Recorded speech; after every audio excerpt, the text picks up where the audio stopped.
अस्सलामुअलैकुम। आपने whitening capsules, booster, shiner add करके ब्लीच क्रीम बनाने के बहुत तरीके देखे होंगे यूट्यूब पर, लेकिन आज मैं आपके साथ एक ऐसा न्यू और इफ़ेक्टिव तरीका शेयर करने लगी हूँ शायद ही यूट्यूब पर किसी ने शेयर किया हो, जिसके रिजल्ट्स बहुत आउट क्लास हैं। इसमें आपको वाइटनिंग कैप्सूल डालने की ज़रूरत नहीं पड़ेगी, इसमें आपको बूस्टर डालने की ज़रूरत नहीं पड़ेगी, वाइटनिंग पाउडर की ज़रूरत नहीं पड़ेगी। इवन के आपको अगर आपकी स्किन पे रैश हो जाते हैं तो सूदिंग लोशन डालने की भी ज़रूरत नहीं पड़ेगी और रिजल्ट भी ऐसा कमाल का आएगा कि आपकी तबीयत खुश हो जाने वाली है। मैंने ज़िंदगी में कई वाइटनिंग ब्लीच क्रीम यूज़ की हैं, वेला, जॉलन, मिस रोज, सॉफ्ट टच, ईटीसी कई यूज़ की है, लेकिन आज आपके साथ अपना पर्सनल एक्सपीरियंस शेयर करने लगी हूँ। जो पार्ले की गोल्ड ब्लीच है ये बहुत ही ज़बरदस्त है, इसके रिज़ल्ट बहुत अच्छे हैं। आप एक दफ़ा मेरे कहने पर यूज़ ज़रूर कीजिएगा।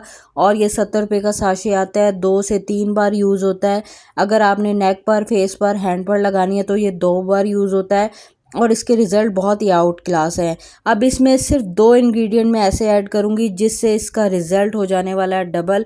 और ये बहुत ही आसान और यूनिक नया तरीका है यूट्यूब पर जो मैं आज आपके साथ शेयर करने जा रही हूँ। और आपकी स्किन ऐसी चमकदार, वाइट और नेचुरल ग्लो देगा आपकी स्किन पर ये ब्लीच कि आपकी जो है तबीयत इंशाल्लाह ताला खुश हो जाने वाली है। डल स्किन को फौरी तौर पर ये ब्लीच ख़त्म करती है।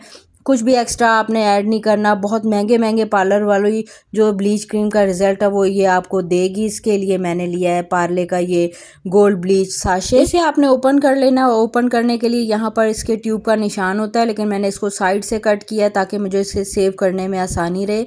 तो यहाँ पर आपने हाफ़ निकाल लेनी है, क्योंकि मैंने हैंड पर भी लगानी है, फेस पर भी, नेक पर, तो मैंने हाफ़ निकाल लिया और हाफ़ जो है मैं नेक्स्ट मंथ के लिए सेव कर लूँगी।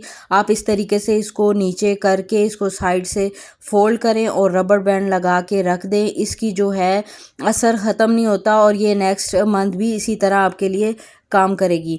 तो इसमें मैंने एक्टिवेटर ऐड किया है। अगर जो आपकी क्रीम होती है उसका चौथा हिस्सा आपने एक्टिवेटर का ऐड करना होता है। मैंने थोड़ा सा ज़्यादा ऐड किया है, लेकिन अगर आपकी स्किन सेंसिटिव है तो आपने ध्यान रखना है, अपने स्किन के मुताबिक ऐड करना है। तो यहाँ पर मैं डालूँगी एलोवेरा जेल, और एलोवेरा जेल आपका स्टोर बोट होना चाहिए। ये हाफ़ चम्मच आपका जाएगा अपनी ब्लीच में और इससे जो है आपकी स्किन पर बहुत ज़्यादा मॉइस्चर आएगा, ग्लोइंग इफ़ेक्ट आएगा, वाइटनिंग इफ़ेक्ट आएगा। सूदिंग लोशन जो आप ऐड करते हैं अपनी ब्लीच में वो ऐड करने की बिल्कुल भी ज़रूरत नहीं पड़ेगी। ये आपकी स्किन में जो ब्लीच के साइड इफ़ेक्ट होते हैं उसको ख़त्म करता है।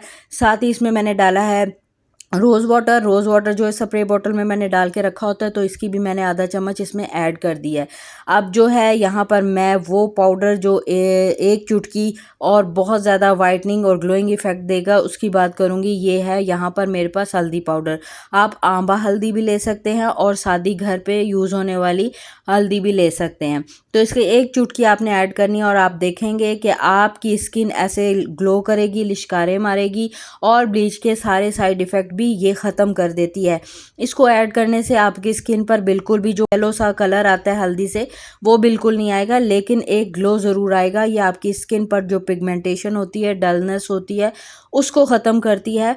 और आपकी स्किन पर एलोवेरा और हल्दी मिलकर ब्लीच क्रीम के साथ वो वाइटनिंग इफ़ेक्ट देते हैं कि आप सोच भी नहीं सकते। आपका सिर्फ सोच है, आप इसको लगा के एक दफ़ा देखें। मैंने इसको फेस पर, नेक पर, हाथों पर अप्लाई किया था और बहुत बहुत बहुत अच्छा वाइटनिंग रिज़ल्ट आता है। तो आप इसको ज़रूर ट्राई करें। आपको जब ये फ़ायदा दे आपने कमेंट बॉक्स में आके ज़रूर लिखना है, दुआओं में याद करना है। मुझे दे इजाज़त। मेरी वीडियोज़ अच्छी लगती हैं लाइक और शेयर किया करें। अल्लाह हाफिज़।